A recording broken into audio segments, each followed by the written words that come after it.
అందరికీ నమస్కారం. ఈరోజు మన స్టూడియోలో సుప్రసిద్ధ జ్యోతిష్య వాస్తు పండితులు బ్రహ్మశ్రీ డాక్టర్ నాయకంటి మల్లికార్జున శర్మ గారు ఉన్నారు. అక్టోబర్ మాసంలో మకర రాశి వారి పరిస్థితి ఏ విధంగా ఉండబోతుందో గురుగారిని తెలుసుకుందాం. నమస్కారం గురుగారు. నమస్కారం అండి. సో అక్టోబర్ మాసం విశేషంగా మకర రాశి వాళ్ళకి ఈ నెల ఏ విధంగా కలిసి రాబోతుంది, ఎలాంటి జాగ్రత్తలు వెళ్ళి తీసుకోవాలి? తప్పకుండా. ఓం శ్రీ గురుభ్యో నమః. ఓం శ్రీ మహాగణాధిపతియే నమః. ప్రేక్షకులందరికీ కూడా విజయదశమి దీపావళి శుభాకాంక్షలు. అక్టోబర్ నెలలో మకర రాశి వాళ్ళ యొక్క గ్రహస్థితి ఏ విధంగా ఉండబోతుంది, గ్రహ సంచార విధానం ఏ విధంగా ఉందో ఒకసారి తెలుసుకుందాం. ఏ గ్రహాలు ఏ రాశుల్లో ఉన్నాయో తెలుసుకుందాం. ముఖ్యంగా ప్రధానంగా మిథున రాశిలో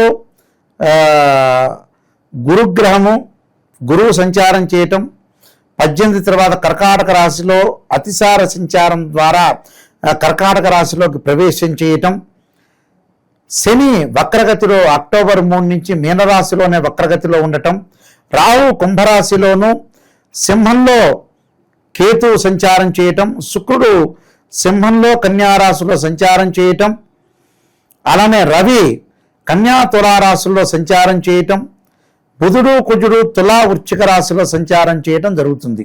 ఇది గ్రహస్థితి. ఇవన్నీ కూడా గోచారీత్యా చెప్పబడే ఫలితాలే కానీ జన్మజాతకాన్ని అనుసరించే ఫలితాలు కావు. ఇది అందరూ కూడా గమనించాలి. అలానే this is the transit system అంటారు. అక్టోబర్ మాసంలో మకర రాశి వాళ్ళకి ఏ విధంగా ఉంది? అయితే షష్టమంలో గురువు అంటే ఏంటంటే వ్యయాధిపతి, తృతీయాధిపతి అయిన గురువు 6వ స్థానంలో ఉంటాడు మిథున రాశిలో 18వ తారీఖు వరకు. 7వ స్థానంలో వస్తే మంచివాడు, మిగతా 12 రోజులు చాలా మంచివాడు. మిగతా అంటే ఫస్ట్ మొట్టమొదటి 18 రోజులు బాగుంటాడు. 18 తర్వాత 19వ తారీఖు నుంచి రమారమి 12 రోజులు బాగుంటాడు. అప్పుడు వివాహ ప్రయత్నాలు సఫలీకృతం కావటం, ఫైనాన్షియల్ పరంగా డెవలప్మెంట్స్, ఆకస్మికంగా ధనలాభం, వీళ్ళు ఎవరికి డబ్బులు ఇచ్చినా కూడా మళ్ళీ తిరిగి వచ్చే సూచనలనే ఉంటాయి. అంటే వృత్తి ఉద్యోగ వ్యాపార రంగాల్లో వీళ్ళకు అనుకూలంగా ఉంటుంది. ఫైనాన్షియల్ పరంగా అద్భుతంగా ఉండే అవకాశాలు ఉంటాయి చివరి 12 రోజులు మాత్రం. అలానే రాహు యొక్క ప్రభావం. రాహు ద్వితీయ స్థానంలో ఉన్నాడు కుంభరాశిలో. ద్వితీయ స్థానంలో ఉండటం వల్ల నేను ఇందా చెప్పినట్టుగా కుటుంబంలో కలహాలు అనేవి ఉండకూడదు. సర్దుబాటుతనము, లౌకిక జ్ఞానము, ఒత్తిడికి గురి కాకుండా, ప్రెజర్కి అంటే ఫైనాన్షియల్ పరంగా గురి కాకుండా ఉండటం చాలా ఇంపార్టెంట్ ఇక్కడ. ఇక మిగతా గ్రహాల యొక్క సంచారాన్ని మనం చూసుకునేటట్టయితే షష్టమంలో గురువు యొక్క సంచారం. మకర రాశి వాళ్ళకి ఏమిటి అని అంటే మకర రాశ్యాధిపతి అయిన శని తృతీయ స్థానంలో వక్రస్థితిలో ఉన్నాడు.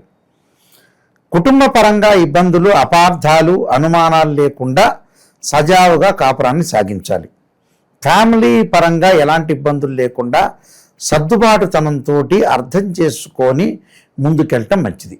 అది బంధువులతో కానీ, మిత్రులతో కానీ, కుటుంబ సభ్యులు కానీ, ఎవరైతే ఉంటారో ఫ్యామిలీ పరంగా ఉండే మెంబర్స్ తోటి అన్యోన్యంగా ఉండటం, భార్యాభర్తలు అన్యోన్యంగా ఉండి మ్యూచువల్ అండర్స్టాండింగ్, బాండింగ్లో ఉండటం చాలా ఇంపార్టెంట్.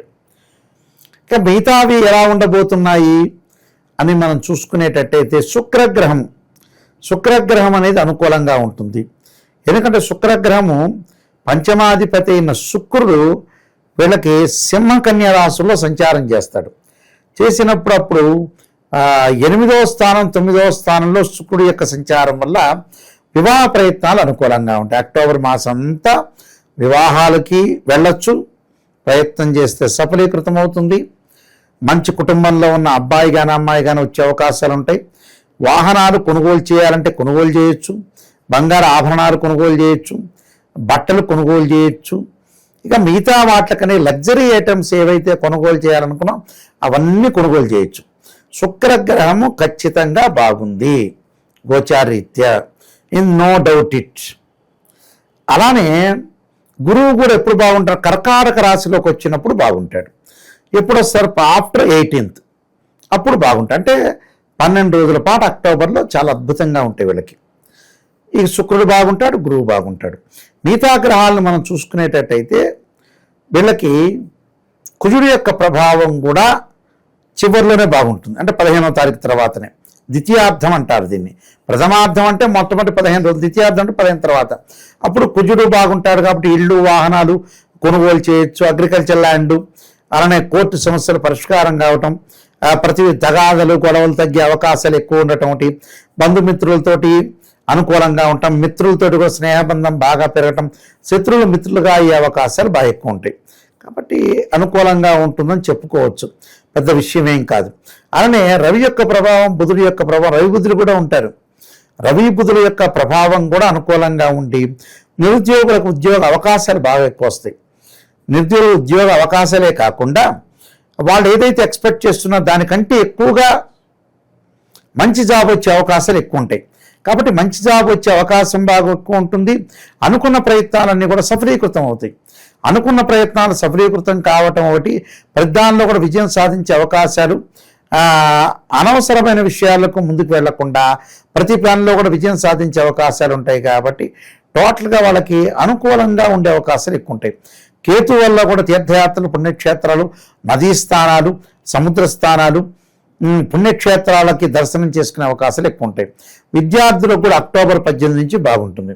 18 వరకు ఏంటంటే బాగల, ఈ సంవత్సరం అక్టోబర్ 18 నుంచి కొన్నాళ్ళ వరకు బాగుంటుంది. వేరే వ్యాపకాల మీద తగ్గించుకొని చదువు మీద కాన్సన్ట్రేషన్ చేసే అవకాశాలు బాగా ఎక్కువ ఉంటాయి. విద్య అనేది చాలా ఇంపార్టెంట్ కాబట్టి విద్య ఎందు అనుకూలంగా ఉండే అవకాశాలు ఖచ్చితంగా ఉంటుంది. కాబట్టి సో మిగతా గ్రహాల యొక్క ప్రభావం వల్ల కూడా స్త్రీలు గతంలో ఏదైతే చదువును కానీ ఒక వ్యాపారాన్ని కానీ ఉద్యోగాన్ని కానీ వదిలేసిన వ్యక్తులు మళ్ళీ అలాంటివన్నీ కూడా ప్రారంభం చేయాలని, భర్తకి సపోర్ట్ ఉండాలి ఉద్దేశంతో ఇవన్నీ ప్రారంభం చేసే అవకాశాలు కూడా ఎక్కువగా ఉంటాయి. మంచి సుపరిణామం చెప్పుకోవచ్చు. ఇంటిలో గృహ ఉపకరణ వస్తువులు కొనుగోలు చేసే అవకాశాలు, ఇంటిని కన్స్ట్రక్షన్ చేసే అవకాశాలు కూడా ఉంటాయి.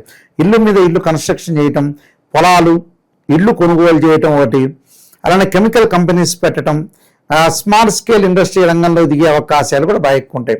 ఉద్యోగపరంగా కూడా అనుకూలంగా ఉంటాం. విదేశ ప్రయత్నాలు కూడా కొంత ముందుకొచ్చే అవకాశం, సఫలీకృతం కావు కానీ బట్ ముందుకొచ్చే అవకాశాలు ఎక్కువ ఉంటాయి. అంటే టోటల్గా వీళ్ళకి మకర రాశి వాళ్ళకి మనం కష్టపడితే మంచి ఫలితాలు వచ్చే అవకాశం ఉంటుంది.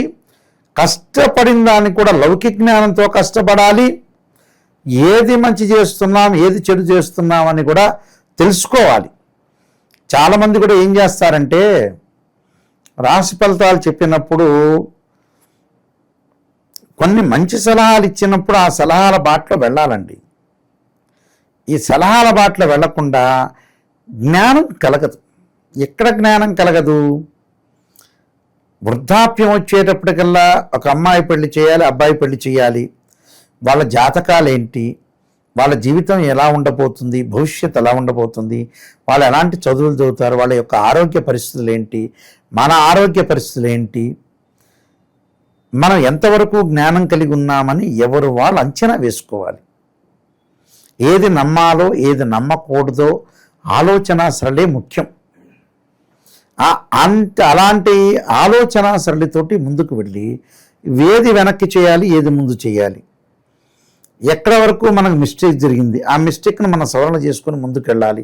స్త్రీయ లోపం పెరుగుటే పెద్ద విద్య, లోపం మెరిగిన వాడే పూర్ణుడవుతాడు. మన వాళ్ళకి ఏంటంటే ఒకడు బాగుపడుతున్నాడంటే ఓర్చలేడు. వాడి కష్టం వాడు పడుతున్నాడు, వాడు కష్టపడితేనే బాగుపడతాడు. కష్టం లేకపోతే బాగుపడ్డు కదా. మనమేం వాడికి ఏం డబ్బులు ఇవ్వట్లేదు కదా. వార్చలేనితనం, ఈర్ష్యాద్వేషాలతోటి రగిలిపోతున్నారు జనాలు, ప్రజలు. ఎవ్వరి విషయంలో కూడా ముందు వెనక పనులు చేయలేకపోవటం. చాలామంది క్లయింట్స్లో కూడా వాళ్ళ యొక్క పెళ్ళిళ్ళు ఘనంగా ఫంక్షన్ హాల్లో బ్రహ్మాండం ఖర్చు పెట్టడం, మంచి ముహూర్తానికి చేయలేకపోవటం, మంచి బ్రాహ్మణ్ణి పెట్టుకోలేకపోవటం, మంచి సమయంలో జీలకర్ర బెల్లం పెట్టలేకపోవటం, ఇలాంటివన్నీ కూడా ఏది మంచో ఏది చెడో తెలియకపోతుంది ఇక్కడ. ఇలాంటి విషయాల్లో వెనకబడిపోయారని చెప్పుకోవచ్చు. నిజంగా ప్రజలు వెనకబడిపోయారే నిజం చెప్పాలంటే. లగ్జరీ ఐటమ్స్కి బాగా ఎక్కువ ఇస్తారు. చూశాను నేను చాలామందికి కూడా నా దగ్గరికి వచ్చే ఒక క్లయింట్ ఒక ఆమె ఉంది.